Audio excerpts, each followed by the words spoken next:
Allez, épisode final. Donc voilà, la diode est posée. Donc c'est ce qui m'aura posé le plus de soucis, la diode, parce que comme je vous ai dit, j'ai pas la bonne taille. Donc c'est un petit peu galère parce que c'est très très serré, très juste pour euh, pour l'implantation. Euh, Quand c'est comme ça, en fait, il faut vraiment s'approcher au plus près du via qui est là, sans le toucher, sans faire de jonction. Faut pas qu'il y ait d'éteint là. Sinon vous la chantez, vous la court-circuitez. Donc très important vraiment être bien pile poil au plus près sans venir toucher. Bon, c'est la grosse difficulté. Si vous avez le bon boîtier, il n'y a aucun problème, hein. D'ailleurs à l'avenir je vais essayer de trouver le bon boîtier pour mes prochains modes clients.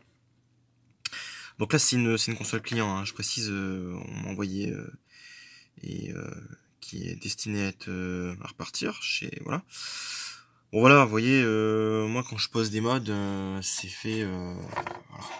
Regarde, dans les règles de l'art, j'essaie de vous approcher au maximum pour que vous voyez bien. Vous voyez, c'est clean quoi. On est loin des gros pâtés de soudure disgracieux qui peuvent justement générer des courts-circuits partout. Vous avez des problèmes d'images qui peuvent sautiller, des images légèrement jaunes, légèrement pâles ou légèrement vertes, parce que ben, vous pouvez avoir des chintes entre les pistes. Ou carrément, le pire des choses, c'est que au fer à souder, la plupart des gens qui font cette pose, ben, flinguent les composants littéralement, hein, parce que vous surchauffez et c'est pas bon. Du coup, ce sont des composants qui sont assez fragiles. J'ai pas de tapis antistatique, rien, mais bon, faut essayer de travailler de manière plus propre possible, plus clean, et voilà. Donc à savoir que moi je fais tous mes tests avant de réexpédier la console, ce qui me paraît normal. Je reteste le composite pour bien m'assurer que tout fonctionne bien au niveau du ici. La sortie composite, voir si tout va bien.